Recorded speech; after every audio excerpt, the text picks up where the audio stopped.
Hopefully he shows up. That would be nice. Yeah, that would be nice.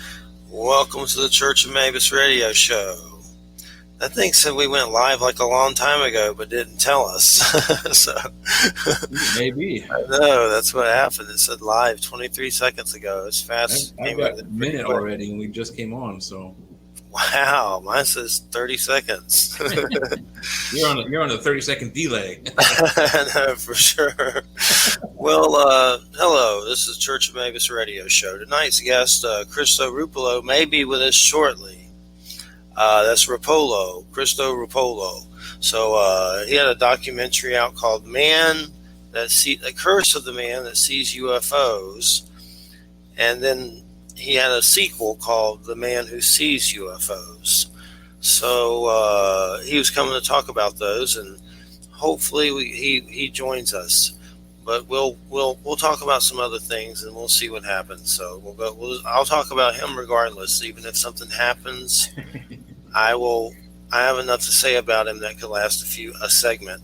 But anyway, so the point is, he had these documentaries, and the first one, he was in it in Monterey, California, and he has excellent UFO footage, and he has access to UFO footage that's happening in that area that's pretty fabulous. It's really good footage. It's not bad at all. And the whole documentaries have series of the footage intertwined within the story of him. So it's 2 parts. But it's definitely worth checking out if you get a chance. I know the first one's on Tubi, and the second one is on Vimeo. So you can go there to check those out and listen to them and everything. Okay, that was just someone saying something in the chat room. But you can go there to view them. Is it free on Vimeo? Because I know most of the time you have to pay for Vimeo, but I think I saw the first one on Tubi. The Vimeo is the newest one. You got to pay like $5 for it. Okay. But Tubi's free, but I think you can do premium on there or something like that. You saw the first one?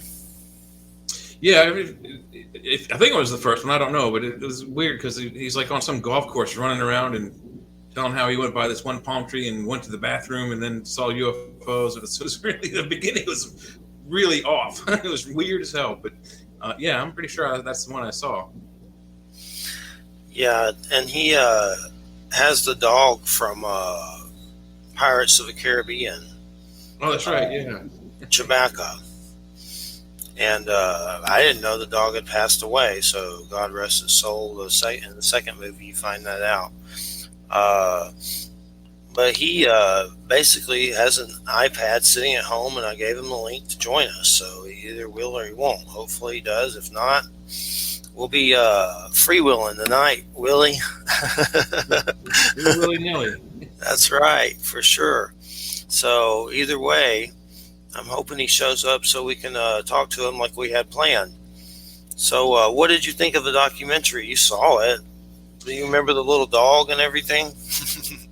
I didn't really pay attention to the dog. I was looking more for the UFO footage.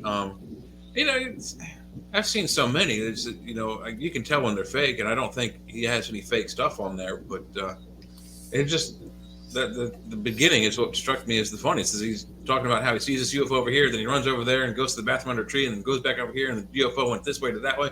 It was, and they intertwined it between the footage, so it was kind of confusing. But I think he got some pretty quality footage.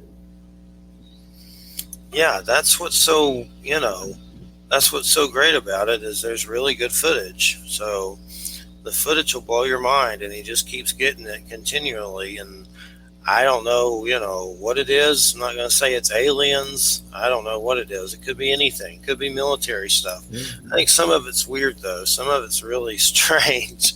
He definitely seems to get a lot of it, and it's really good. I know it was on Netflix for a little while, but it's not there anymore. So, but definitely worth checking out for sure.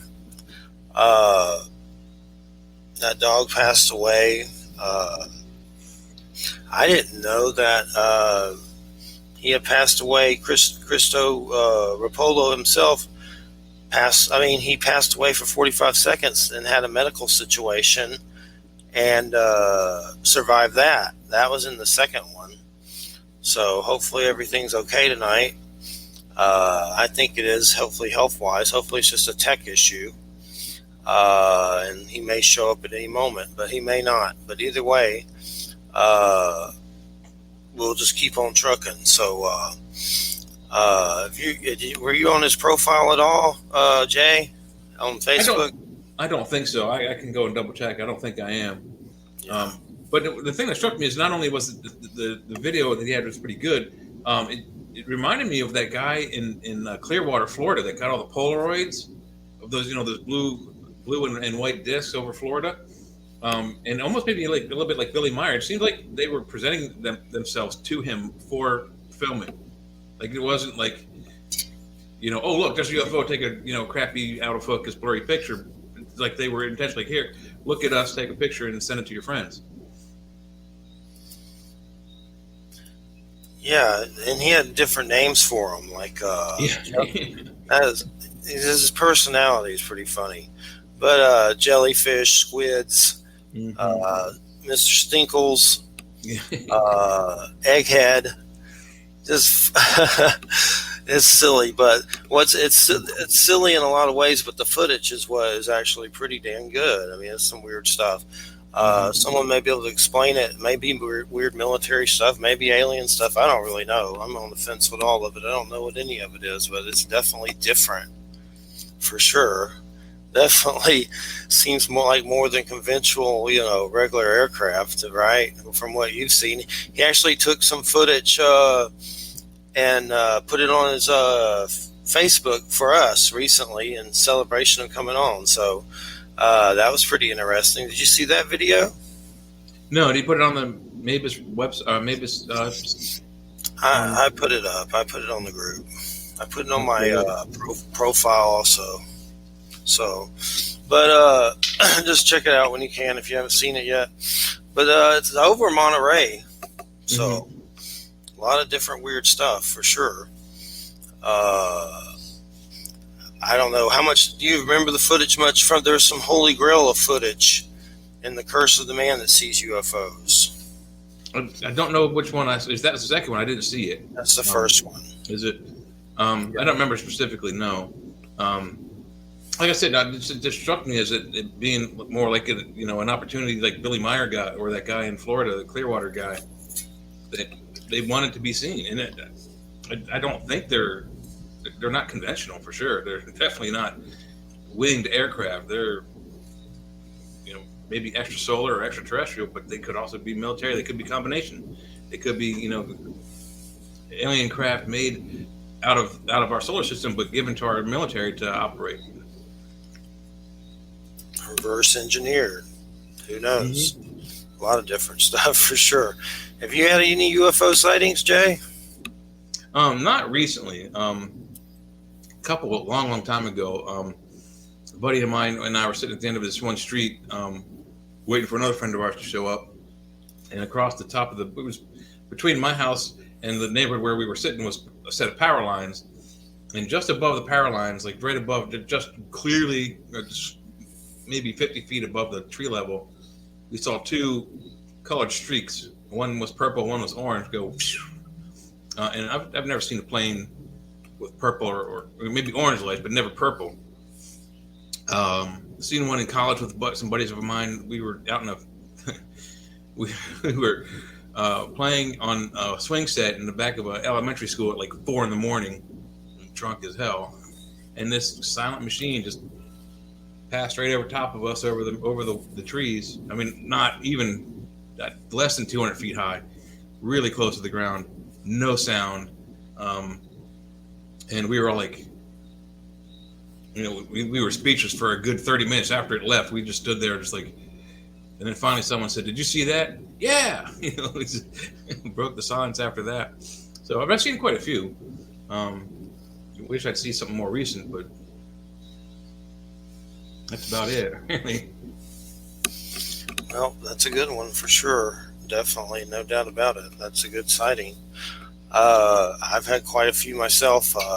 I saw a weird triangle craft recently Yeah, over I saw that. the area here, and I Mhm. don't know what it was. It could have been military, could have been alien. I leaned towards military, but it was definitely a triangle type craft. And I know they have those. What are the ones that they've declassified? What is that T something something something? Well, I don't know if they've declassified it, but it's the TR-3B. Um, the first triangle craft they declassified was the F-117 stealth fighter, and sightings of those started in probably the early to mid 70s on forward until was it 1988, 89, whenever the first Gulf War opened up. That's when they launched them out to fight Baghdad, and they were declassified at that point. So the early 90s so maybe 20 years worth of UFO sightings of the F-117 before it was released, and the TR-3B is only, I don't know, maybe the most last recent things within the last 10 years when it started being seen and classified. So I don't think it's declassified yet, but a lot of people, especially up here, it flies over like the Ohio Valley and upper and western New York, where most of the sightings of the TR-3B come from. Well, I know in my early 20s, I saw some triangle craft over some power lines that I was with a friend of mine, and it was like they were sitting over power lines, and a ball of light came out of them, and they were triangle craft. I don't know what they were, but I'll never forget them ever. And oh, he's trying to call me. Hold on. Let's see what's going on. Hold on just a second. All right. Hey there, Christo. I just wanted to check in and see what time you want me to click on this link, my time. Oh, you need to click on it as soon as possible to join us. Okay, I'll be right there. Okay, all right. Okay, Peace. Bye. I think we may have had a time zone mix-up, maybe. Yeah, maybe. My gosh. I know he's California, so Yeah, for sure. 3 hours I ahead, don't. 3 hours behind us. So hopefully he's going to click the link. So if he does, he will join us. Definitely anxiety ridden. It's Mercury retrograde. Let's blame that. I'm kidding. Been a lot of tech stuff. Had a lot of tech situations show up with guest scheduling and stuff. Like I desired to get more Native American guests on, and I have three coming on in the months to come. But I just got dates mixed up. It was just like an email, just a complete idiot. I fixed it all, but like I got too many now. I got it all fixed though, so it's definitely been some little things coming up. No computer stuff. Oh, I had to re-update my Xbox or something. It had like the black screen of death. That was right before all that started. It's fine now. I had to reformat it all. So that was a shadowy Merc Retro pre-slap. I fixed it luckily. But hopefully he's going to join us soon. We'll see. Other than that, any more Sasquatch sightings, Jay? No, but on my drive home, it's pretty. We got him. You got him? Here I am. Can you Yes, hear me? sir. How you doing, Christo Roppolo? How's it going? Well, it's actually going really well. Today was a very good day. Here, let me get better light on me there. All right, you're coming in loud and clear. That's good. We are connected. The mothership is connected. Thank Jesus. Good. Yeah. Thank him, because I'll tell you what, God blessed me today in a way that I couldn't even imagine. I've been praying for the last year that some issues that occurred while we were filming the second movie, right around the time of the election, and just got some very good news that all came to pass. So I'm very, very happy about that, because I want the message. A lot of it is for people to be peaceful with each other and respect each other. And when people ask me what the sightings have taught me, a lot of it is that we need to all start communicating with each other, not just the aliens. But I believe that there's an open invitation to all of us, and that's what these formations are about, us becoming a part of that community. I'm glad to be here. Great for you to be here as well. That's what's so wonderful about your story is the footage you get is amazing. Like, to me, it's really, really good compared to other stuff I've seen. It's great. Like, it's all like you're definitely trying to figure out what's going on. What is going on with a lot of it? I mean, there's so many different ways to look at it. From, is it a military vehicle? Is it an alien vehicle? How do you differentiate some of it, or how do you guess it? Well, there's an array of objects that do these formations. It's not just one form of orb or anything that do those formations. That's how you know that this is a concept that they all share and that they're sharing with us. The triangles, these towers and the eyes side by side, them melting into each other as a symbol of joining. And I'm very fortunate because I'm open to it, and even when a lot of people were dismissing it as complete nonsense, which I guess it was just a year ago, huh, guys? So they all caved in after, I don't know, I think I bombed them from 2014 on with a sighting almost every other day for 2.5 years until I got sprayed by a helicopter and then. So life changes very quickly, but I'm glad today that it changed for the better. Definitely. Do you want to share your good news with us yet? Well, it's like I said, it's some stuff that's ongoing, so I can't really discuss it. But the biggest caveat of it is that it means that we can move forward with the third film. So there is going to be a third feature film, and it will, of course, be a direct sequel to this last one.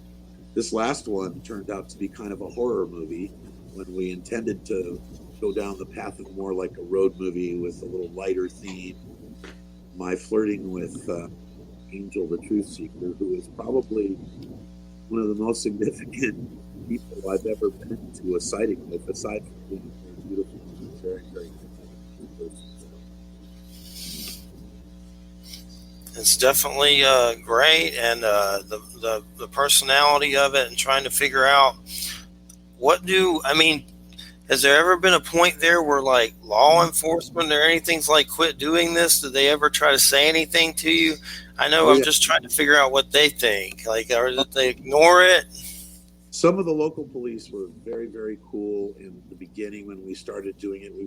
We had some locations that, were kind of almost in town, but they were on the ley lines that a lot of these sightings happened. So some of the city cops would come up, and once they saw that we were doing heroin or something up on the dune in the middle of the night, we had our cameras and we were filming, and we'd offered to let them look through the camera and see what we were doing. They were pretty cool.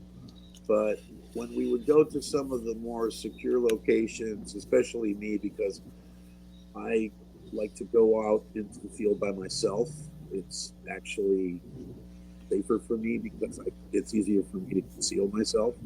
And when you go near a secret base, some stuff can happen.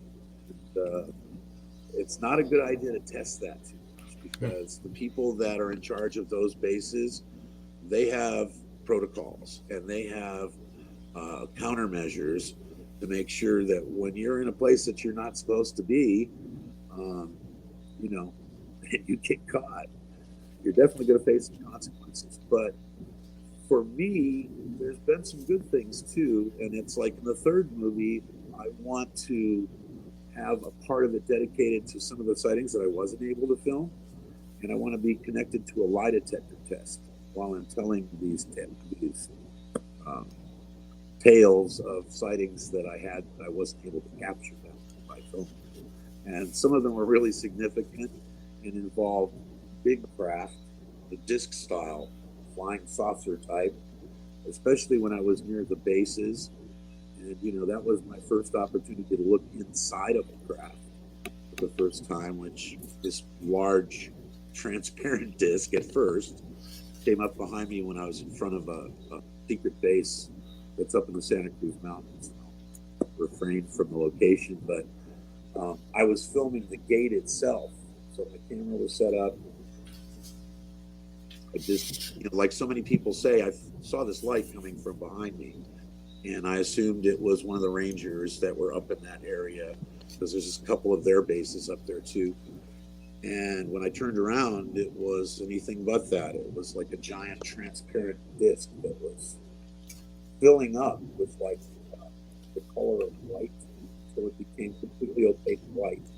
It came over the top of me, it stopped, and it opened like an iris in a lens.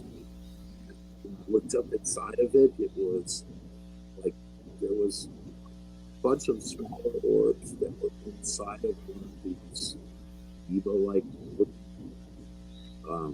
sacs, like an amoeba, but it was really big. It was inside of this mist that was up inside, and I looked up in there for about 30 seconds or so, and as soon as I started reaching for my camera, which was filming the gate while this thing was happening over my head, it closed itself back up.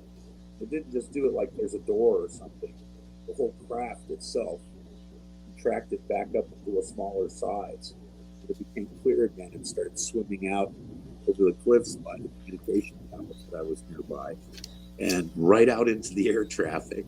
And I could watch it going right by all of the aircraft that were on their way to San Jose on the other side of the hill. But that's one thing to do in the next film. Awesome, definitely. Well, I've personally had a lot of UFO experience, so I know how weird it gets, and some of them will take a while for you to get over the rest of your life. Yep. You don't get over them. No. And I mean, a vast array of UFO sightings that I've seen, from triangle craft to energy type stuff. It's like some of it is alive, like it's like a jellyfish in the sky. I've seen like a amoeba that was amorphous with like a gold liquid in the sky. And people have now begun to describe that particular category of UFOs that you're referring to as a jellyfish, because they look so much like it. When you really get a good close look at them, and you see those little. It's weird. Definitely. I tell people they move the orbs around, and like that thing that was inside of that UFO that went over my head, the disc, it was amorphous too, but it didn't have any tentacles or anything. It just had the orbs inside of it. I've only seen orbs inside of another object one other time, and it was this huge thing that was on Del Monte Beach. I just was driving on Del Monte Beach one night, going over to friends, and there, hovering over the water, was this big ball thing that was almost identical to the thing that was inside of this disc, but it was just smaller. So I don't think size either counts, and I think they can manipulate particles as well, which is kind of what you're talking about, where they're almost organic in nature. Yes.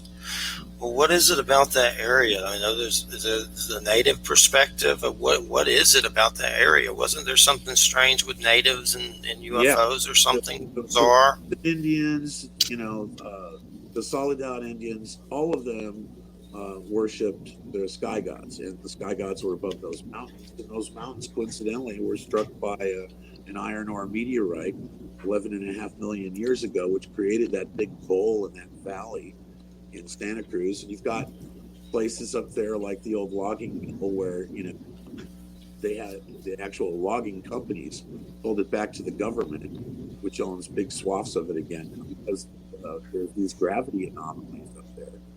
When they were surveying, they could use the surveying stuff to correct it, because there were these distortions in the numbers. So, there's a lot of secret base activity in those mountains also, because those mountains are like granite, and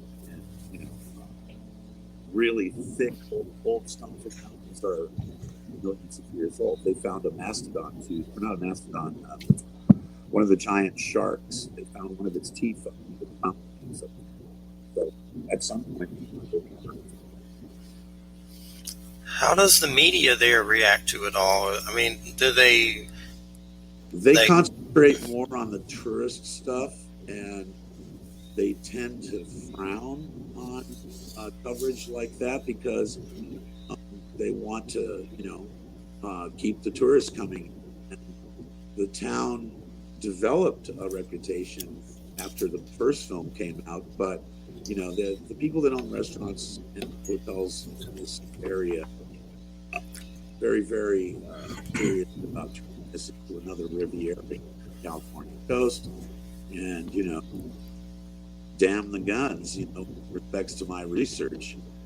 When the cruise ships start coming back into the formations will definitely increase. For a fact that the orbs out at sea follow along the cruise ships on a continual basis.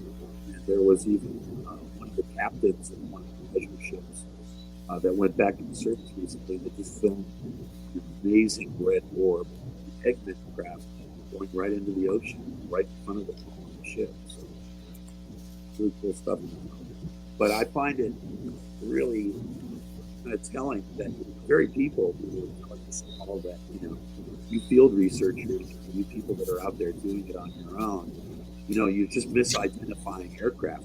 And it's actually turned out to be exactly the opposite of that.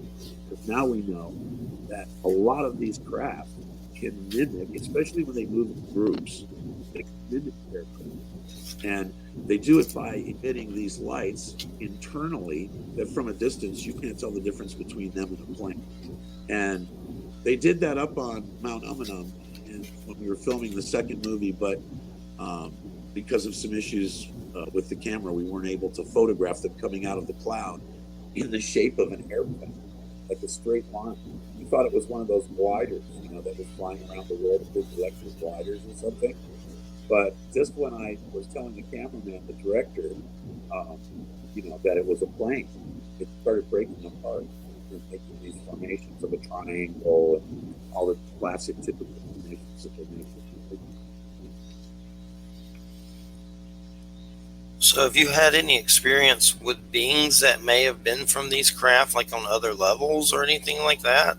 Yes. After some of the circumstances in the hospital that's in the second film unfolded, I was in a coma, and I woke up after about 2 or 3 days of being out. I was out of my bed, laying on the floor. I tried to get up, tried to push myself up off the floor. I actually was pushed back down onto the floor again by 2 orbs that were in the hospital room with me. And at that time, the nurses, because, when I fell out of bed, I guess it registered something on the instruments inside of the nurses' quarters. She came in and she saw them on my back. And she's like, "Is that a fire on you?" And lifted up and disappeared into the woods. And then another time, I was at my house in the first movie, in a little cottage. I woke up after a dream about it, and I just felt like there was something in the room with me. And I had this closet that was right next to my bed. And so I opened the door real slowly.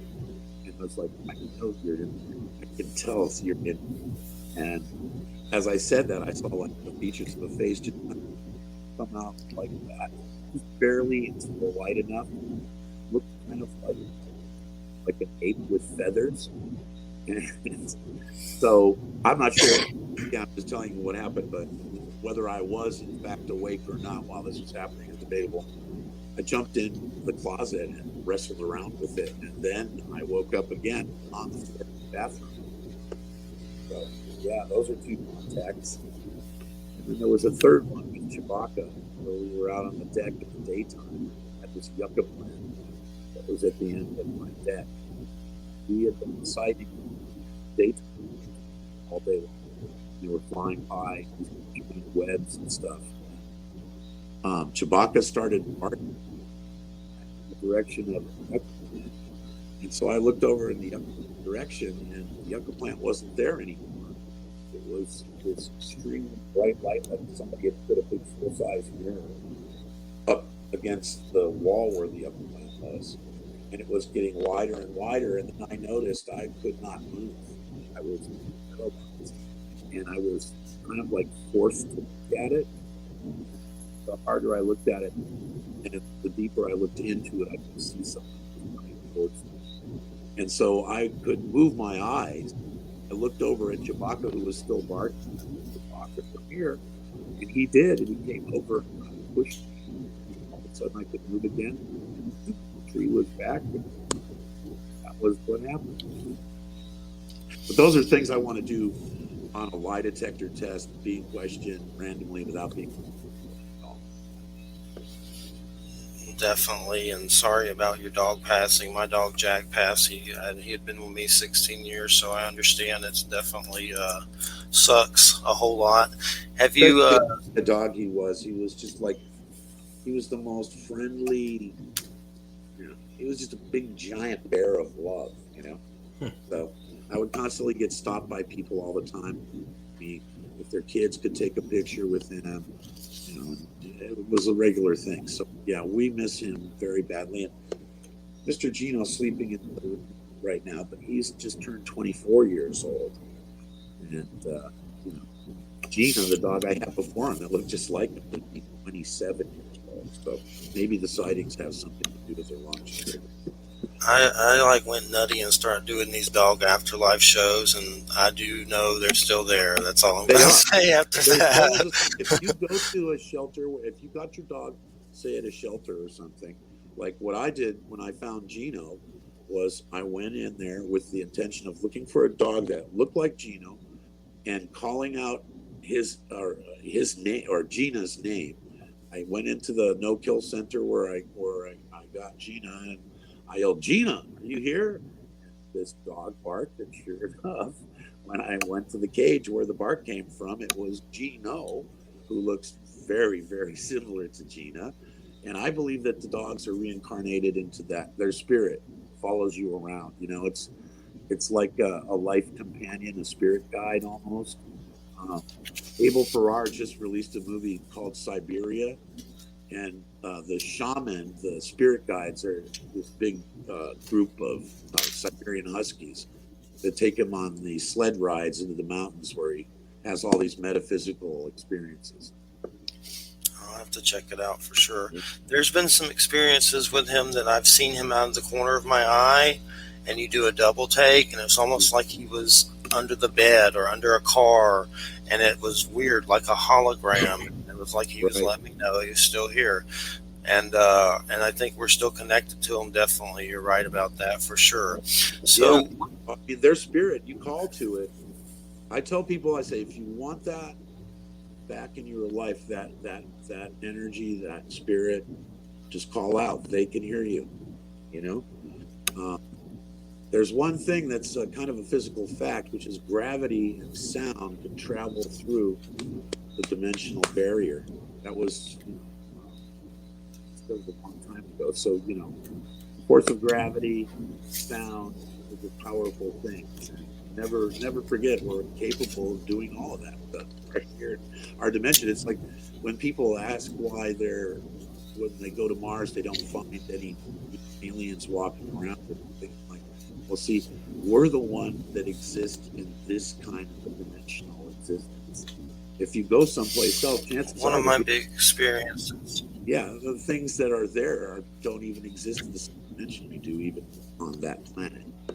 So, yeah, that's where one of my big experiences was seeing beings of light, like actual light beings, and that's kind of. And I had testicular cancer happen when I was 17, and I think that may have been like a spiritual catharsis to see that kind of stuff. So it was like Are we beings of light out of these bodies, or kind of like Cocoon and Ron Howard, those movies with the cocoons and old people? There's definitely some truth in that old movie for sure. But one thing, when it comes to all these experiences, what do you think is happening with the ones that you're seeing? I mean, a majority of them. What do you think is It's happening? about consciousness, bro. Consciousness is eternal. That's what you were just talking about. That is the link. That's the universal fabric, is consciousness. And at different levels of existence, there is consciousness that's evolved to have a body, not have a body, be able to, exist in an environment that is artificial, that is able to merge the artificial with the organic. It's a way to evolve and exist in space. We already know for a fact that with scientific data that shows how long we know it takes for life to evolve on a given planet. And remember, life can evolve in all different kinds of environments because it doesn't necessarily have to come out like us. So with our timeline, the measurement, almost every single planet in the galaxy that we know of ourselves has already had more than millions and millions of years more than any life form evolved of those worlds or in any of those galaxies. So just by virtue of our own timeline for evolution, we know that if there is life out there, it's had millions more years than it even needs to evolve to our level, like much less a type 3 entity or type 2 or the ultimate concept, the whole show, I believe. I mean, when I passed away, it was like, there was no pain. There was quite something. And when you wake up and you're back, you feel this vibrancy, this need to really do something with your life. So I quit drinking. I haven't had anything to drink for 2 years now. That's good. That's good. And, yeah, that made a big difference for me. Drink a lot of kombucha. This stuff is interesting for sure. Well, it's good when you get old. I've tried that recently, and it's definitely different, but I've done it. It's weird, but most things are lately, so I just... kombucha with the spirulina in it, it's really a life changer. So Jay's seen your documentary, the first one. Yeah. What you got, Jay? Yeah, and we were talking about this before you got on the show, especially in the opening minutes. The footage you have is, other non-believers would still argue it's fake. You made it in the computer, and I don't believe that. But it immediately struck me as, it seems to me that they're presenting themselves to you, kind of like the way they did to Billy Meyer and that guy in Florida that did the Clearwater videos. Yeah. So is that what's happening? Is they're like saying, hey, photograph us for your friends? Yeah, well, it's a dance. It's, there are other people like me, too, in this world. And they select us for whatever reason. I don't know. I know that I've had experiences. I know that means that they've made contact with me outside of my conscious mind, in a non-waking state. But, and this has been occurring long before I began my research. The research started back in 2001 or something like that. Just, about 12 years before the 2012 sighting. And that catapulted me into doing it full time. But also Dorothy Izzat. I don't know if you're familiar with Dorothy Izzat. No. She had very similar... Canada, right? Yeah. Yes. I got those books, actually. In the video, in the documentary, I've seen it. Amazing. And I've been using some of her techniques with shooting at 1/24th of a second so that you get those little frames where they're spelling your name or they're drawing a heart that says I love you, creating pictures of them sitting inside of a craft or standing inside of a craft. And it's very easy to see. It's like they're not just kind of loosely defined pictures. They're, you know, some of them are just stunningly realistic looking. You're like, wow, is this a picture, a photograph? Her stuff, I've always had immense respect for because she was not she was one of the usual suspects, right? So, Capturing the light. Yeah. There was some good stuff in there that was like, wow, is that like just passed over their window at like family gatherings and stuff like that? There's weird stuff in there. I got the book, I need to read it, but the documentary. Telling her that she was talking to devils, which is. So, but you said that this has been the experience has been going on for a while. So, do you have abduction stories, or is it just encounters, visual encounters? I had, for me, I've never had some grays walk into the room with little robot people and manipulate me out of the roof consciously. Mm-hmm. Have had dreams that involved going into a ship, a craft. One was where we went into a craft that we were in it, and there was just a portal on the front of it. And the inside of the craft was this fibrous material that when we were in it, we were all floating around in there, and it was like fur or something. Mm-hmm. So we would bump it around in there, and this fur would keep us positioned in a certain way so that we could sit in this thing. And we were looking out through this portal, and they were saying, look, this is our planet. We're coming closer now. You'll see once we go through the atmosphere. The atmosphere was this smoky, weird, black fog. And when we went down on the planet was remarkably like the inside of the interior of that craft, where it was all of these fibrous hairs everywhere.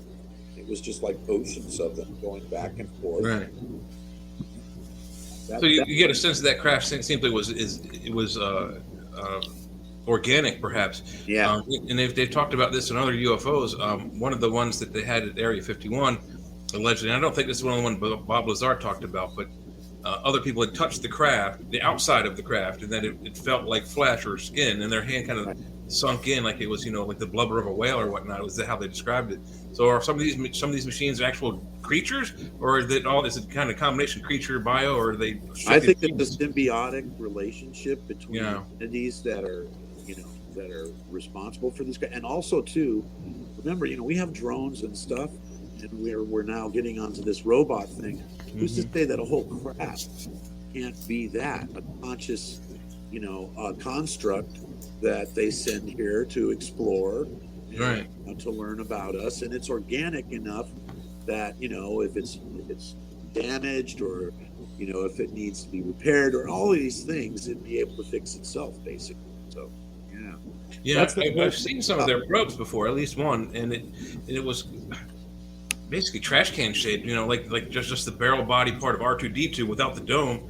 Right. And if it had come down, it was way up high, probably 300 or 400 feet in the air. But if it had come down to me, it probably wouldn't have been no larger than your typical silver trash can that you put out in the front yard. Well, but it was just sitting there, just very slowly spinning. You saw those things in the second film, right? That Angel called those two big silver tower things. I didn't get a chance to see the second film, so no, I hadn't seen. Jeffrey might have seen those. Check it out when we go up. I saw it.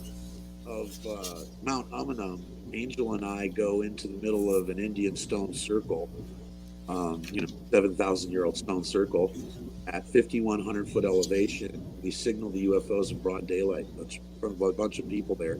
These two metallic towers appeared, and they came in from right and left, and they moved into the center, and they turned, rotated, and locked together like chain links.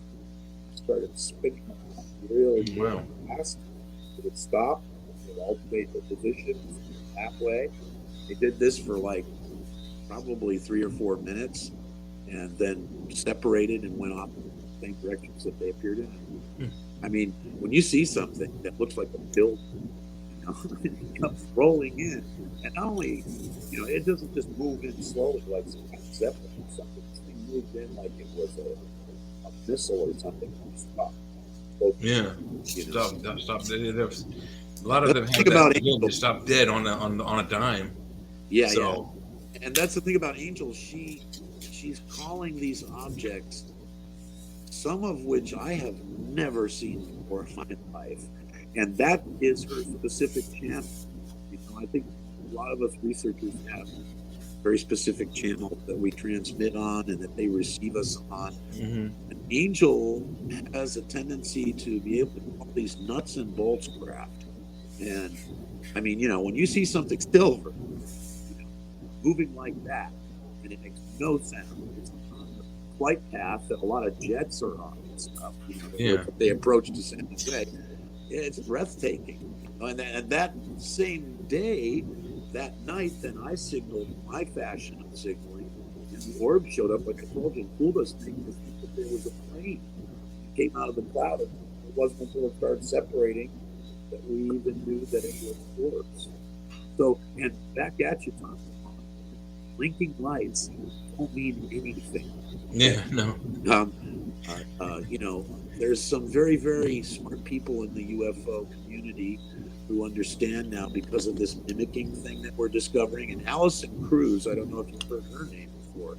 No. She took a lot of hell from people for trying to show people that they could mimic our aircraft and that they did it with internal lighting and that some of them were capable of shape-shifting, which everybody just laughed at her and said, you're high on acid and too bad you're misidentifying airplanes. When in fact, now the Navy and that last footage that they got with the flying triangles, the flying pyramids, right? Those all had beacons, every single one of them. Another one back at you. They have their light, their own beacons, and they use that to mimic us so they can get really close to us in the airspace before we even notice them. Because we're so arrogant, we see a few blinking lights or anything that's similar to a plane, we're like, oh, well, I know what that is. It's a plane, right? We don't even know if that's a human in the plane if it is a plane, right? But we just automatically assume all of it. And now we know that the government has paid the weight of all of this field research.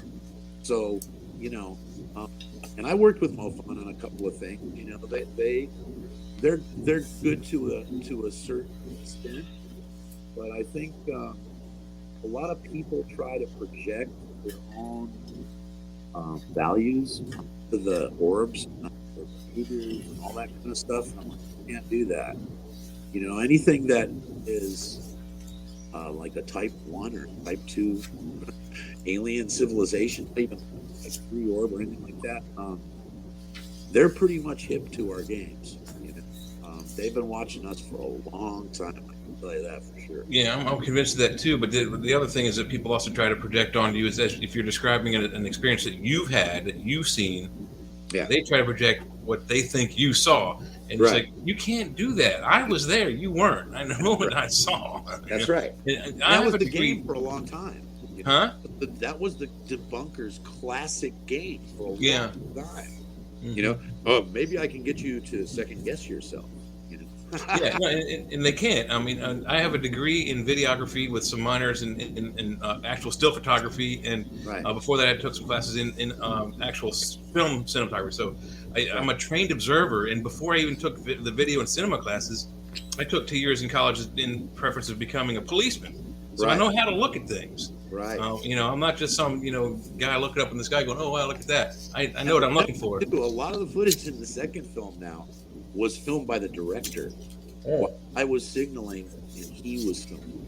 Unlike the first film where the director was using all these film, that I shot myself. Mm-hmm. This film, we brought the director. We had him stand there while the UFOs were in front of us. So he knows they're real. That's why he lets me do all the talking, because he doesn't even want to talk. The director said Matthew is a really great guy, but he's very busy and he just, he concentrates on making. That's the best way to make somebody who's a non-believer a believer is like give them the camera and say, "Look, here they come. Here they are." Cool. But with all of your experience so far, now I've been researching this since I was like 11, so it's like 40 some years. Yeah. But it always flip flops back and forth. The alien grays are bad. The alien grays are good. They're good, bad, good, bad. So do you get the ones that you're seeing? They're probably benevolent. But do you get an idea from them or from any other information that there are some bad ones out there that we need to look out for?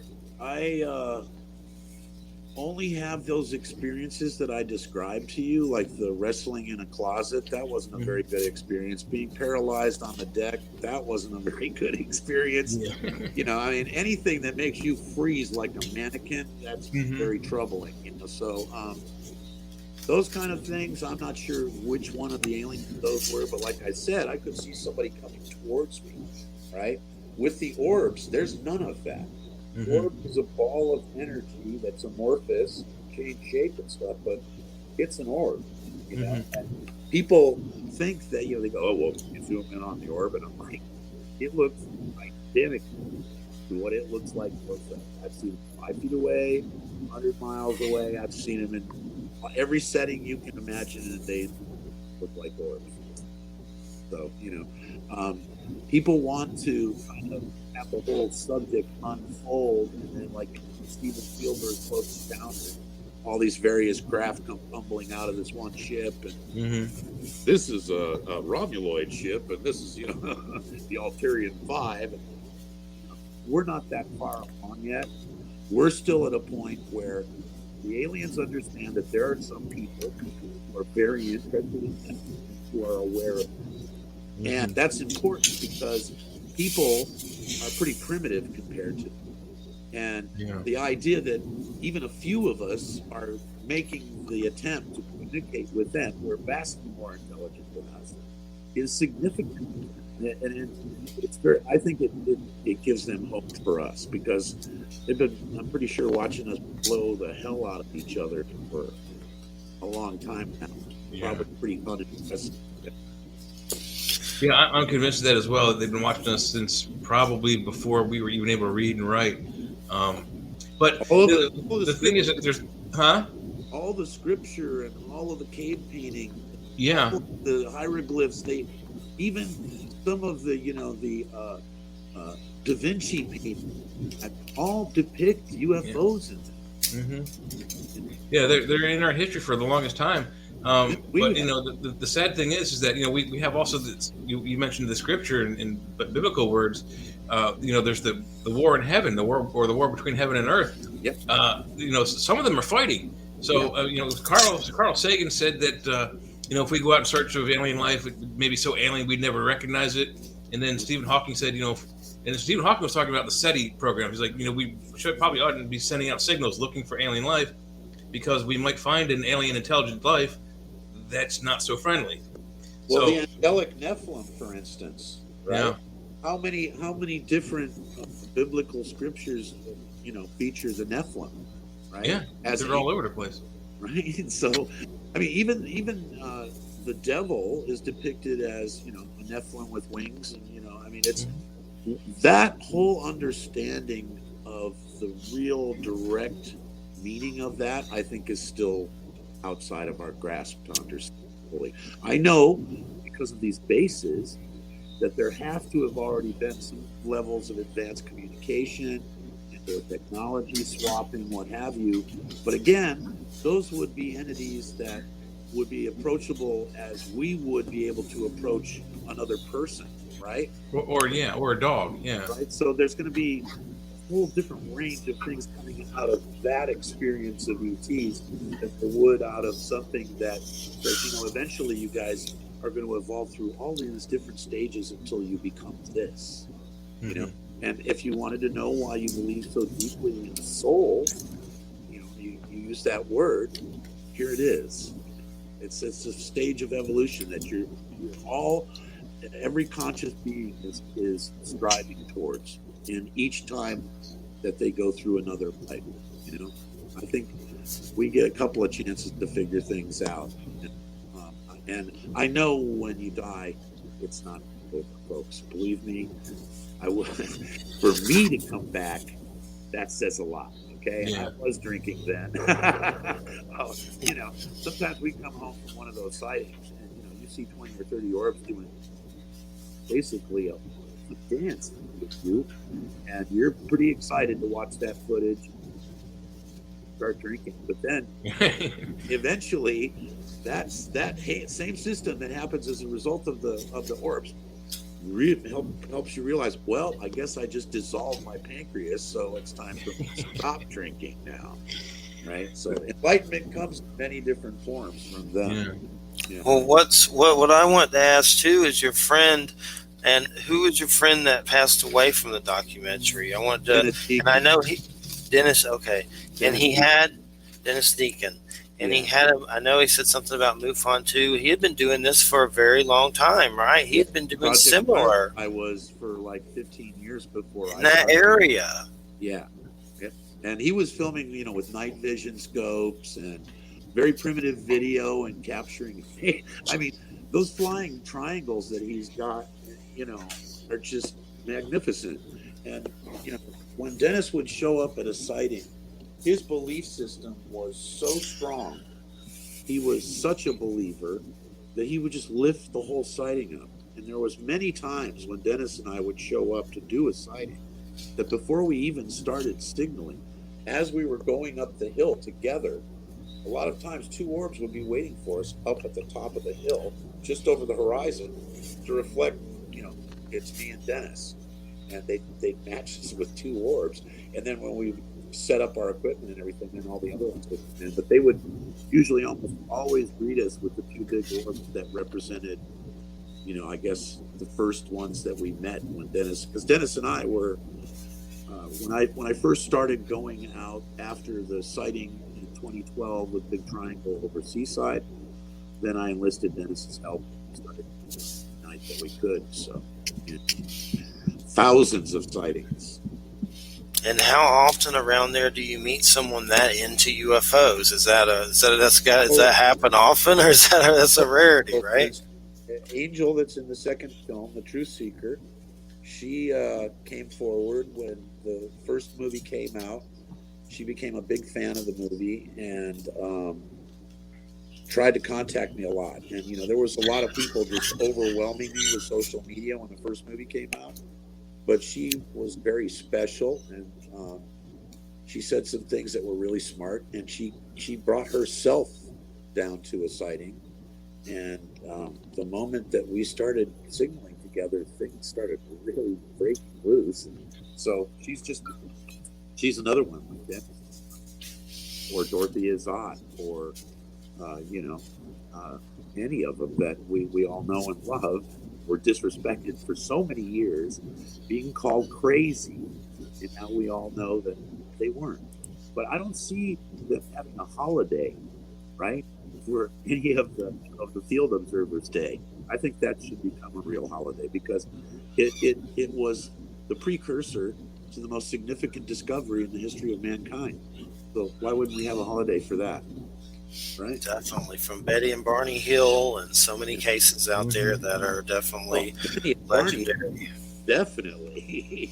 How about the That's guy? a very unique case for sure. Definitely. How about Arnold in his plane when he saw Yeah. right? Kevin Arnold, yeah, or Kenneth Arnold. Arnold, I mean, he was a real pilot. That guy was like an ace pilot. He knew what he saw, right? Yeah. But at the time he saw his sighting, he had logged over 2,700 hours of flight time. Right. So he wasn't an amateur. No. And back then too, not too many people flew. So you had to be pretty smart, or you had to be in the military or in the Air Force or something. So I think he might have been ex-Air Force, but I don't recall for sure. I don't know his whole life history, but and Byrd, how about Commander Byrd, right? Who went into the caverns of Alaska and brought back all this information that was totally suppressed by the government and is still suppressed. As a matter of fact, spelunking, in case you guys didn't know, going into caves inside the earth, you have to get permission to do that. Or it has to be an area that's opened as a park. But going into the earth and spelunking down inside the earth is really not legal. Really? Wow. Yeah, it's not legal. And if it's a really deep cave, you have to get permission to go in there. So. He was in Antarctica too. Is that Byrd? You mean didn't he go to Antarctica, that lost expedition and all that? Yes. Krell ship, not the Krell. They call them Krell, but these disc-shaped craft. There is black and white footage of them fully engaged on that ship with discs coming out of the water, flying right by the conning tower, and firing on the ship. They took 4,000 troops went out there and like 112 came back. You're talking about the last battle of World War II. Yeah. Yeah. So, I mean, right? They lost several ships, and there were lots of casualties. So people that didn't come back. That's right. It was a battle, Yeah. So and I think what the Nazis would have called them was like the Haunebu 2 and Haunebu 3 craft. The Haunebu, yeah. Yeah. Yeah. And then the bell too, I can't remember what they call Die Glocke. it. Yeah, the Glocke. That thing, I mean, that engine for that thing was designed by some guy in like the 17 or 1800s.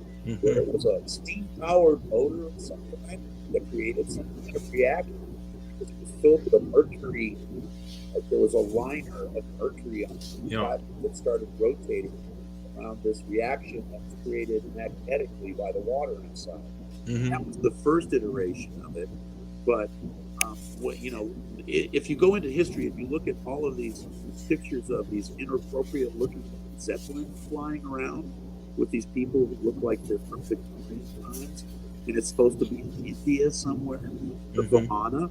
Okay, I believe those are time travelers. Okay, I think that's a document of people that had, learned how to navigate time. Because some of those vehicles and some of the designs for them are just crazy. They're way out of whack with our current technology. And the Die Glocke, they don't know what happened to it. The suspicions are that they turned it on and it blinked out of time to some other time frame, and never was recovered. So who knows? You know what I mean? And same thing with the Manhattan Project. I mean, that's all documented stuff, man. It's one of the Manhattan Project, and then the Philadelphia experiment. They're all interchanged. I mean, Heinlein didn't change his whole story from it's all weather balloons and swamp gas to no, it's a supernatural phenomenon for nothing. He saw it right in front of his eyes. That's the reason that we're where we are here today, because people just kept hammering. Look, I saw this, and I don't care what you say. That's a pretty darn good stone wall to try to get around. Right. That's what my technique for people that hammer me with, they're airplanes. And I'm like, no, I know they're not. I've actually encountered people that want to talk to me about UFOs, and I ask them a couple of key questions just to qualify them, how much they know. Like, have you heard of so-and-so? Have you heard of this? Have you read this book? Nope. Well, go look at those people and read those books, then come back to me. Otherwise, I'm not giving you my information for free.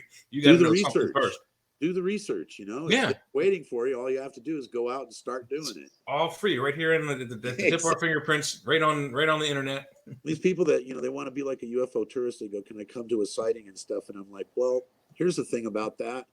We're talking about many, many years of doing this. And there's some things you have to learn how to do, like meditate before you go out on the sighting. And that's a real serious thing. And, you can take it. Like at first, when I started doing it, I couldn't figure out why some of my sightings were just watered down nothing, and some of them were just gangbusters. And it was how I was presenting myself when I went to the sighting. So, meditation. I mean, Stephen Greer, that's the one thing you and I agree on. Meditation is definitely very necessary to put you in the right space to signal or try to do it with CSETI protocols or whatever it is that you choose to do. Right. But once you learn to communicate, you better learn how to calm down too, because they expect that for sure. Yeah. Do you really think they're seeing the lights and everything that you use? Is that they're interacting with those? I mean, I know you use flashlights and mirrors. They communicate with photons. That's what all of this winking and blinking and them mimicking us. Photons, like when the orbs came within 50 feet of me or so over at the old place that I used to live at, they would pulse this kind of light that kind of rolled around, and every time they did that, you could feel it in your body. The other orb would respond with a similar flashing. So this was a language. It was a language that was using photons to. That's where I heard about the whole thing with Sigma after I saw an episode on Discovery Channel about a priest in Papua who used a flashlight to stick some orbs that were hovering over a lake there. He was the priest that was right by the lake. And when he went to the lake, there was this giant, Nephilim-sized gray aliens in the ship that was. I have a photograph of it. That was kind of like a disc on the bottom that would look like it would normally have a dome. But imagine the dome all rolled away, so it's just kind of like a chariot disc. They're standing in it, very tall, and there was this flashing light thing that was going around behind them. So the priest thought, well, maybe this is military, and he started signaling with prime numbers, which is what the military uses when they signal from an aircraft with a handset. So as soon as he started doing that, they started responding immediately with the same signals and lights. So I said, you know what? If the Indians used torches, if the priest used a flashlight, I think I'm going to go with the flash, you know? And that's what I did. How do you get some of that daytime footage? That's pretty rare to get footage like that. I mean, what are you doing to get some of that footage? I mean, what kind of technology is that? It's straight photography. I use the sun to create an infrared flare so that if something is flying over the ground, it's illuminated from the light that's coming from the side. So it's infrared. And they operate in daylight in an infrared spectrum. So they're almost invisible, right? Very rarely do you see any orb footage where they're not white or close to a beige color. Very rarely do you see the red orbs in broad daylight, and that's simply because of the spectrum of light that they're operating in the daytime. Also, they tend to move around a lot faster in the daytime than they do at night because of whatever activity they're doing in the day that I still haven't figured out. I have theories because I know that there are other entities that are organic to our planet that live in the upper atmosphere. And I don't know if that's a source of food for them or a source of energy or if they have some kind of a symbiotic relationship with them. Those are some of the unanswered questions. It's definitely some amazing footage, no doubt about it. It's something else. When you're talking about something moving at 2,000 or 3,000 miles an hour, too, birds are kind of out of the equation. Yeah. Some guy told me I filmed this triangle-shaped disc coming out of a cloud. It was moving at least 1,300 miles an hour.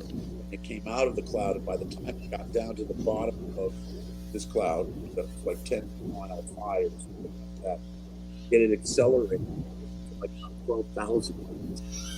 And it was dragging the cloud behind it as it passed by the cloud because it created its own orbit behind itself when it accelerated. One of the weirdest ones I've ever seen was a big rusty ball, and nothing was holding it in the air. It was just like this big, weird, rusty ball, like it had been in the ocean. But there was no chain above it. There was nothing holding it or suspending it in the air. It just passed right over. Dennis had it like that, where by one of the naval bases here, out of a lake came this brass ball, or it looked like brass. And they actually took a picture of it. A guy that I know by the name of Steve probably still has that picture, but it was like what you say. It just looked like a metal ball, but it was that beige. Similar. Yeah. I've only heard about that one. Like I said, the nuts and bolts. You don't forget, for sure. No doubt about it. There was one time I saw some triangle craft in my early 20s over power lines, and a ball of light came down, and my friend saw it as well. And I've had a lot of those instances, and I don't think I've been taken, but sometimes you're like, well, what if I haven't? I just don't remember anything. So do you have that happen at all? I mean, I personally don't think I have, but maybe, I'm open that maybe it's a possibility. There's just been so many weird ones like that. Well, I've woken up with scratches and with sore wrists and sore elbows, which, something's lifting you up like this through the ceiling, right? There's going to be a lot of load on your elbow and your wrist.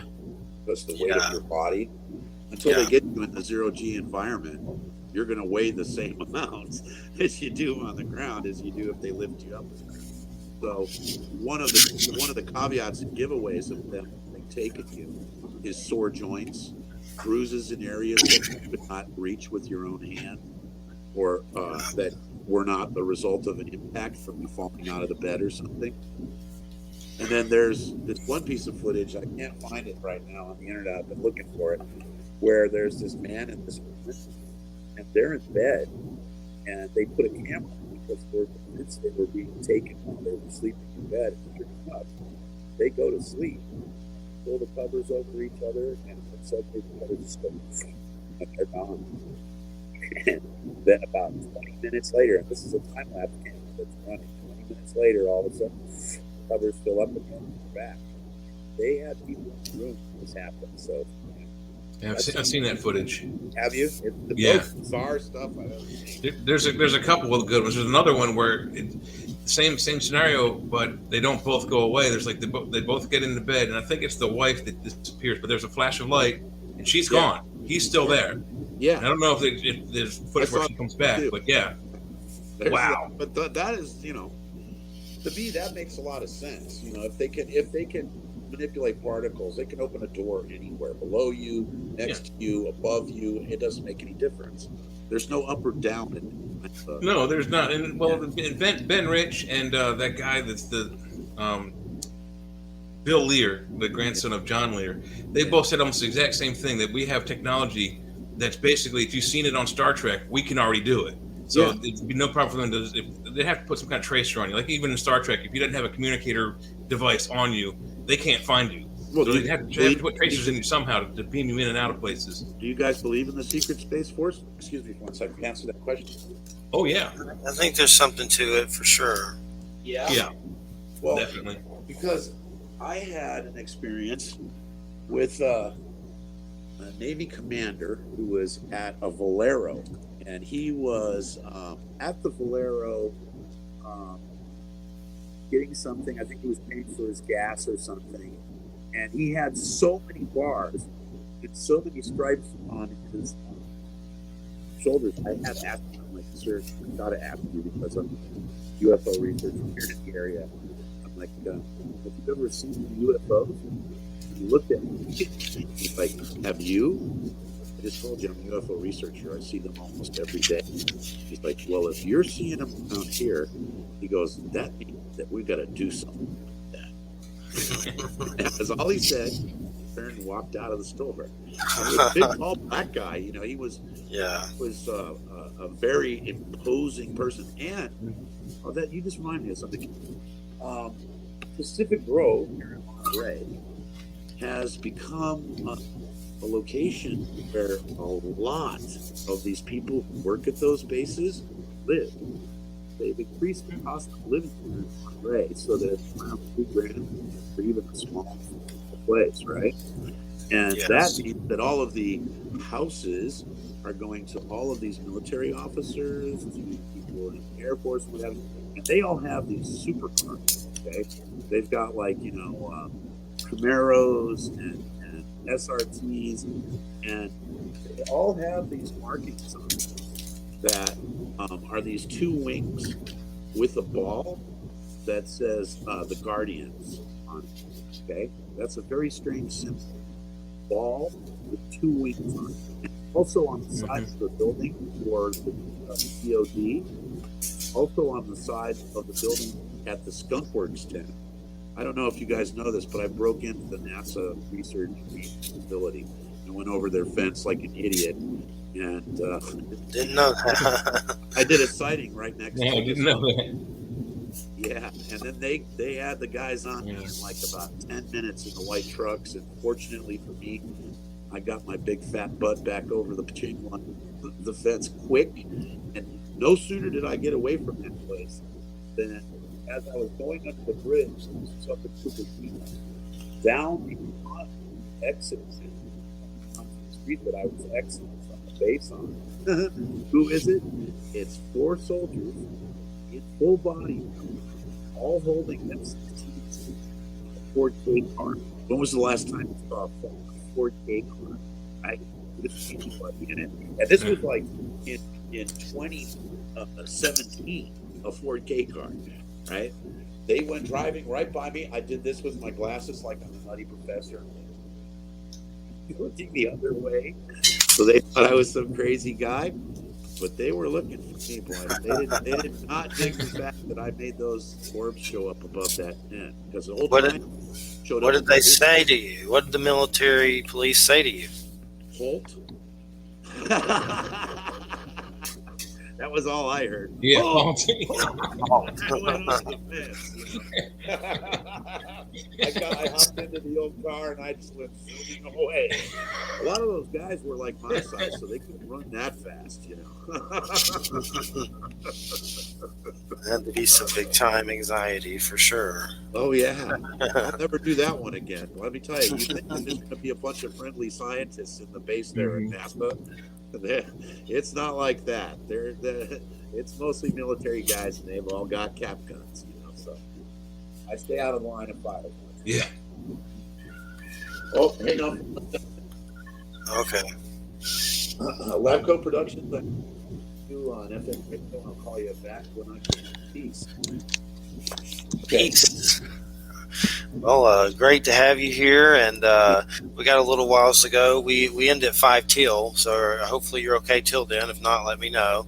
5 till 9. Right now it's 8:27, so 5 till 9 we'll end the broadcast. It's been great though. You want. I had originally bought your DVD, and I have it in physical form, and I've seen it several times, and we just watched it again, me and Christina, and then last night we saw the sequel, and I enjoy both of them. It's definitely a story that I can relate to from having weird UFO experiences myself. The tragedy, I've been through that, testicular cancer since I was 17, so I'm glad you're showing that side, because not often does everyone get to see that side with any of this stuff, and what people that go through these experiences go through, let alone the people who are mouthpieces for it. So it's just good to see an inside, more inside look at it for sure. Well, I'm not making UFO porns. I'm making, I'm making movies about the subject, and most importantly about the people who do it. Because like I said, the field researchers have just kind of been brushed aside all of a sudden, and they're just clowns. It's just us flying around the Space Force. We're doing these formations and blah blah blah. I'm like, no, you're not. I've been right up next to these things. I know what they are. I know what they aren't. I know when it's you. I can tell the difference between you and them in the same airspace just by how you move. So, they test you. They'll test you till the cows come home about what you think you know. That's the game. The game is to get you to second guess yourself. And when they made their statement, they came out with this thing, we studied 127 craft and blah, blah, blah. And we don't know what they are. And that cost how many millions of dollars, right? You can get more information on YouTube, okay, than you can from any of the so-called experts that people like to come on board as the one-stop place to get accurate information about this subject. That is the biggest line of baloney. I wanted to say something else. Okay? That there is on boots on the ground, in the field, experience in multitude. Okay, not just here's my sighting that the Navy filmed, right? And I'm going to run that for you again. Let's run that clip again, right? Well, how do we know from moment to moment what's changed since then? Because those are all clips. That footage was filmed long ago, right? There's the objects you were talking about in daylight, for instance. A lot of people would give the hardest time for that because they thought it was dust, that I was blowing the image out, by ballooning the focus, right? That's not what's going on. And it wasn't until those photographs that the girl took with her iPhone right out of the jet itself, okay, where you see the exact object that looks like a piece of dust floating by in that daylight footage. Those aren't dust balls, folks. Those cameras that I'm using are focused at 1,500, 2,500 feet in the air. Dust balls don't move along at like a half a mile an hour and then stop dead in front of the camera for a second or two and then decide what direction they're going to go in randomly against all of the dust that you can see, which is doing that, right? But like I said, the so-called experts will try to, oh, it's just a seed floating along at 36,000 miles an hour. Yeah. The same guy that told me it was a goose dive bombing through a cloud that was 10,000 feet high. I'm like, sorry. with my knowledge of photography, cinematography, and the way video cameras work, I've been able to debunk some of the fake orbs. I can tell right away. Sure. The real ones are legit. There's no way to describe them or explain them. Yeah. I've been able to also the rods. You know, the video footage of the rods that came out several years ago. It's just a bug. It's captured on several frames of video, and it just elongates. But right. I've seen actual celluloid film of orbs. There's no way to explain how that orb is in the still picture. I'm shooting the camera with a slow shutter setting that would do that to the moths too. None of the information that you give them about what you're doing with your cameras seems to matter to those people. Either. No, it doesn't. They just want to debunk the information. And I've seen there's one really good emulsion film photograph of this lady she's covered in orbs. And I think it's a black and white photo. You're talking about spirit orbs, right? Yeah, but it's not dust on the camera because there's another picture of her in the same room from the same roll, right? And there's nothing there. Right. So it's like there's a picture of her, there's a bunch of dots, and then there's a picture of her, and then there's nothing. So on the same film roll, these things appeared within 3 or 4 frames. They're not on the lens. They're not floating in the air. It's not a trick of the light. It's not something that was added later because Photoshop didn't exist. So yeah, there's some legitimate ones out there that are just, you look at it and go, I know. I don't know how to explain that. Well, the whole thing with photography is like you're trying to capture these objects in as clear a fashion with every possible advantage that you could give yourself, but they're UFOs. Mm-hmm. So they don't look like anything that you normally would consider to be technology. They're technology to us, like you were saying. Some of it looks and feels more organic than it does like a machine, right? So they're thousands of years ahead of us, and we can't even fathom what that could be. To be some aerodynamic shape when that isn't even the system of inertia that makes it do that. It's again us trying to take this little tiny amount of knowledge that we have called our science and apply it to something that we don't understand. Stuff that doesn't apply to our science. Well, scientists want everything to be repeatable, and so when the best example we have is like there are some great photographs of the cigar-shaped carrier craft that they have. Yeah.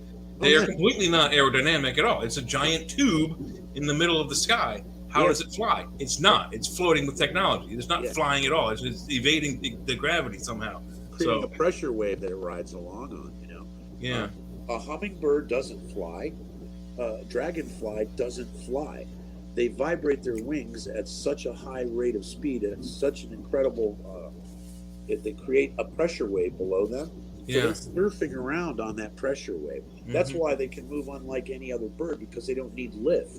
They can stop in the air and dart. Yeah, exactly. It's a whole other way of movement. That's what some of the orbs do that too. So Yeah, and a guy once said to me one time. He said, "If you see a bird flying backwards, they reverse the film on you." So, Well, the good thing too about this subject is that if you're prolific enough, and if you go out there enough and you make an effort to capture stuff, after a while, people start to realize that this can't moves or any of that stuff. And some of the people that I've taken out into the field with, they found that out too. Most of the people that I've taken out inside this, by the way, this is kind of a thing that I don't know how it worked out, but a lot of people that came up to test me on that turned out to be like aerospace engineers, people that worked for NASA, Skunk Works, a whole range of those people. Boston Dynamics guy came up. A guy from Leica factory in Germany came to see if it was my optics that was doing that. Yeah. They all went away convinced that it was exactly what I told them it was going to be. And Hmm. so much so that, I hear from them every day to this day, and they'll come to my defense when people are rattling my cage about what I am or not doing. Those experts come forward and speak to that issue. That, That's fortunately, pretty cool. I'm sorry. That's pretty cool that they'll come up and defend you because for years, and you're not the first one. We talked earlier about Billy Meyer and the guy in Florida. Billy Meyer, people are wanting scratching their head on him. He's got some of the clearest photographs of unidentified aircraft that have ever come out. Those People are like, shots oh well, it's Photoshop. on He's been taking the these pictures since the 50s. It's not Photoshop. it's film. It's film. Yeah, it's actually motion film. Yes. When you see a disc going around a tree that's 40 feet tall and the top of the tree is being affected by the inertia that's coming off of that disc, that's not something he can do with special effects, one guy. No. That would require about 20 people to make that happen. So, especially with the cameras he was using back then. Yeah, and he's got one arm. Yeah, he's got one arm and he's taking these fantastic pictures. So he always able to focus on these things because the guy is they're there wanting him to take these photographs of them, their craft, for whatever message it is. I still don't think Billy knows the true message, but he's still around. He's still taking photographs. He's still, and so are you. I mean, how many years have you been doing it now? 11 years, and he's been doing it since the 70s. 15 years now. Yeah, 15. And, I've been experiencing it longer than that, but right. The answer is coming, and like I said, a lot of what you will learn about is yourself. Mm-hmm. They teach you a lot about yourself watching them. Mm-hmm. So for me, that's the sides of it is trying to improve a little bit, like quitting drinking, smoking cigarettes, no pills or hard drugs, that kind of stuff, right? Yeah, that's the stuff that's good for you that you learn from them very fast, because I don't see any orbs rolling around, with a bottle and, gassing up with a little bourbon or wild whiskey. I just don't see it, So, and then, also too, the research has motivated things like they wrote a song about me called Hey Christo, a band called Blitz Vega. That's Andy Rourke from the Smiths, and the guitar player and singer from Gorillaz. They started at Blitz Vega. They did a song that was recorded in the Abbey Road studio. Oh, cool. They used the amplifiers that David Bowie used to record Major Toms, and even some of the guitars that the Beatles used to record that song. So if you guys want to go check that out. And also, I guess this is probably a good time to let people know that now both films are available on Video Pro. The great thing about Video Pro is this. When my movie was on Netflix, it's wonderful. They're very good at promoting something, and they're even better at making sure that a lot of people see it. That was to be on Netflix, and I thank all of the people at Netflix for that. But really, it was very expensive for us, the makers of the film. It took a long time for us to even generate the cash that we could. So this time we decided, let's go somewhere that really caters to the independent filmmaker and allows us to exhibit our film internationally, which when we released on Netflix, that was United States and Canada and a couple of other markets. Yeah, maybe Mexico, South Mexico, America. right? But other than that, the rest of the world didn't get to see the movie. And that really upset me. And it also really upset me that Netflix didn't subtitle it in Spanish for, 3/4 of the world is, Latino speaking languages. Mm-hmm. So that would be a given, right? But our new film has subtitles for people who speak Spanish and for people who obviously hear or deaf or what have you, right? They can read the subtitles. And both films now are on Video Pro. You don't have to subscribe to watch the movies on Video Pro. So when you go there, you just, you pay for the download, you get it for 3 days, and you're good to go. And the quality that you get off of Vimeo is really, really great. So I'm very happy having our movies there, and just the whole arrangement of being able to oversee what's actually happening with the films. So what was the significance of dropping the curse? Is the curse dropped? Well, obviously not. I mean, the second film I said to be a horror movie more than anything else. We wanted it to be a happy road trip movie, with me chasing my friend Angel. But life gives you what it gives you, and when you're making a documentary, one of the big rules is you stick with the source material. Whatever is presented, that's the story. You have to tell the story accurately as it happens. And as much as we could, that's what we tried to do. Remember, I was homeless after I left the house in the first movie for almost a year to get the car, because Monterey is so expensive to live in that even a local like me who has stacks and stacks of receipts to prove he pays the rent on time, you don't have that credit report, you're competing with, like I said, military people that can afford $4,000 or $5,000 a month for a rental with their family. So it was really, really difficult. As a matter of fact, that song I told you about, I was in my car, living in my station wagon, one of the locations where I do my sightings, because it had a bathroom and a shower, and it had a place to wash and shower and stuff. It's right there in the park. And that's where I found out about the song on Thanksgiving night, while me and Gino were splitting some food from Whole Foods that we had gotten and taken back to this campground. And all of a sudden I hear this song about me on the radio. And, that's real telling. If you're into this stuff, you better be prepared for some ups and downs, because there's all kinds of personalities and these people along the way that are going to throw some curveballs at you, especially when you tell them that you're one of those guys that sees UFOs.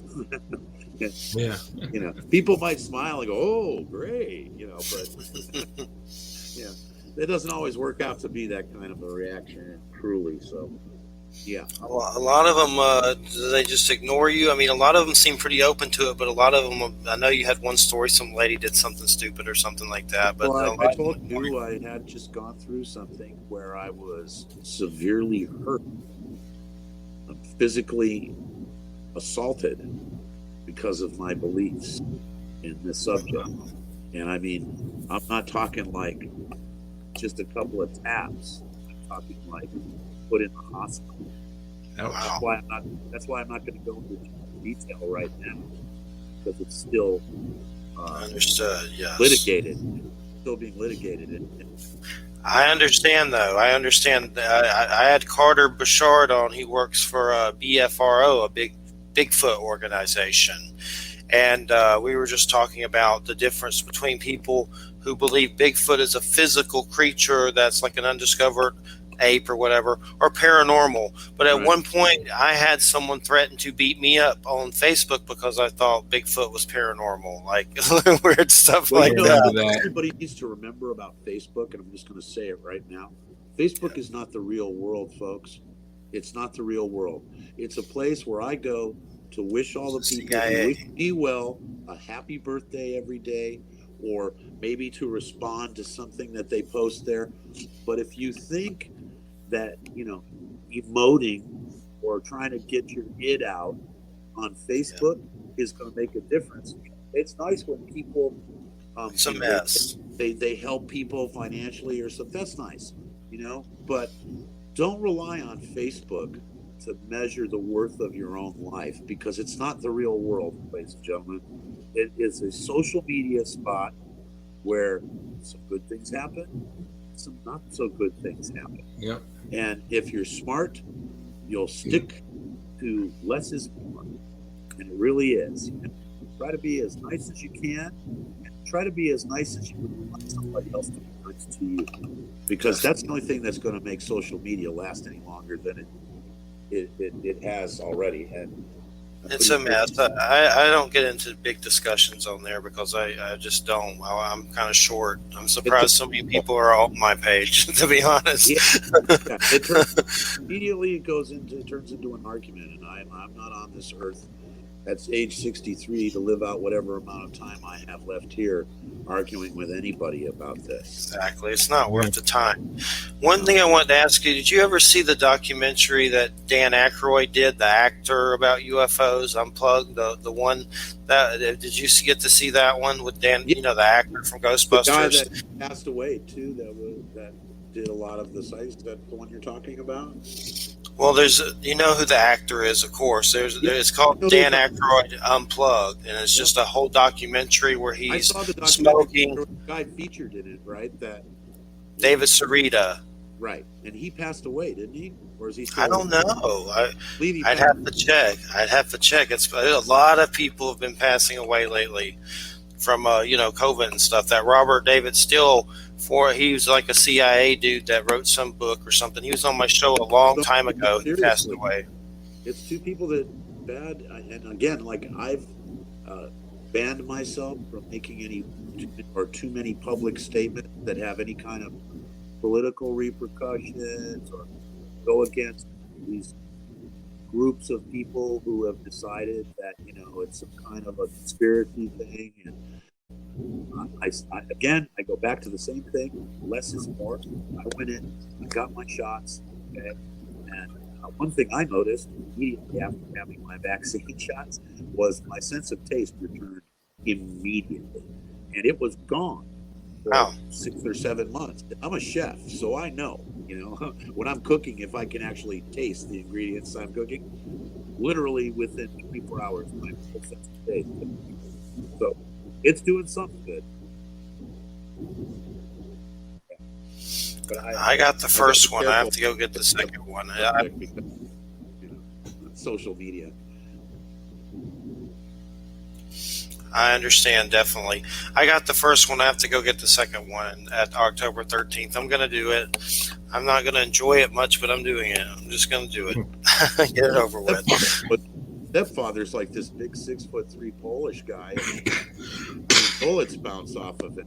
Big Mike, shoot him. Boom, but bullets bounce off, right? But he goes to the place to get his vaccination, right? He comes back and says, my arm is killing me. So I gave him a little shot.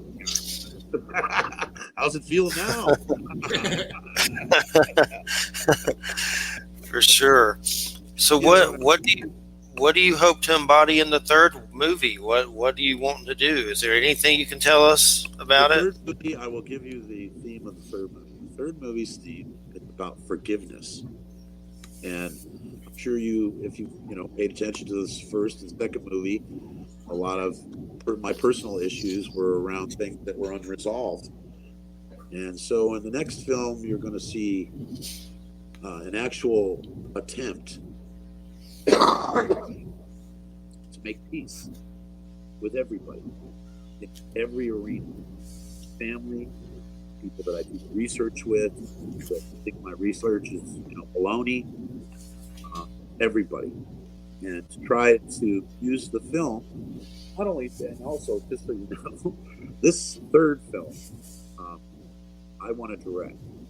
I really want to bring the director of the second film back onto the project, co-direct, and be the director of photography, because he did such a great job on the second film. Looked absolutely spectacular, especially UFO stuff.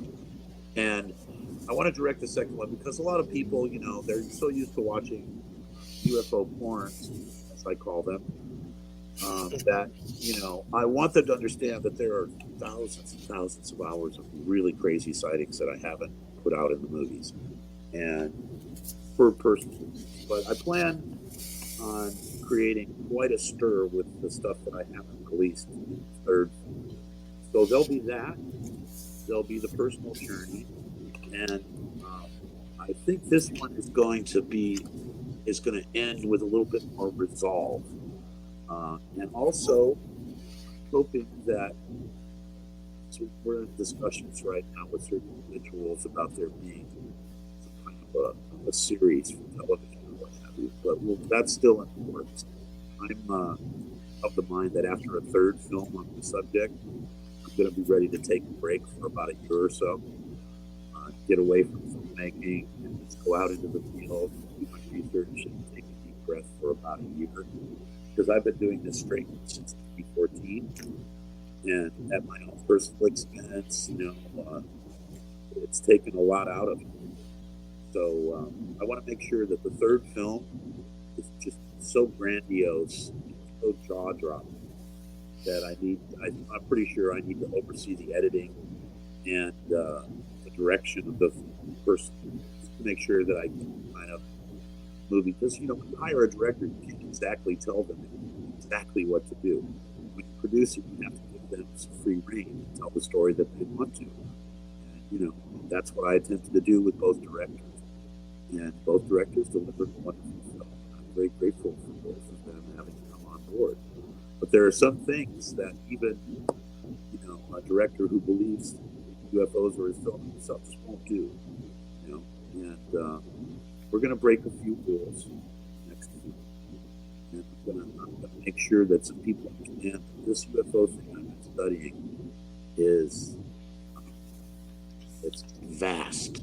And there's so much stuff that I couldn't share all of it with everybody in just 2 movies. So third one, we're going to try to get a good portion of that out there. Cool. Well, keep me in the loop for sure. We got about 3 minutes. It's been great having you on, and definitely we'll get you on again. I'm just glad the tech stuff worked out. I had some anxiety about that, but luckily everything's fine about that. So yeah. I've really enjoyed it. A shaman once told me, named Itzhak Berry, and I just want to say this before we end up going, that the dead can travel as a spear of light and travel. And I think there's something to that with light beings. But a sphere is the perfect shape, whether you're a spirit or you're an orb. Okay? When you're going to travel through the ether or you're going to go to the other side, the sphere, it's the perfect shape. We're made of a bunch of spheres called cells, right? Mm-hmm. So there it is. Great wisdom. Yes, definitely. That's a fascinating way to look at it for sure.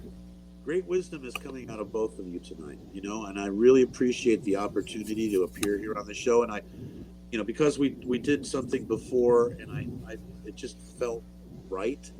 I did a lot of interviews with people, and I tried this time around to come back to the people that I felt were really listening and that honored the subject with a good talk like this. And I hope I didn't swear. Did I swear? No, I don't think you did. So. You did good. You did good. You did good.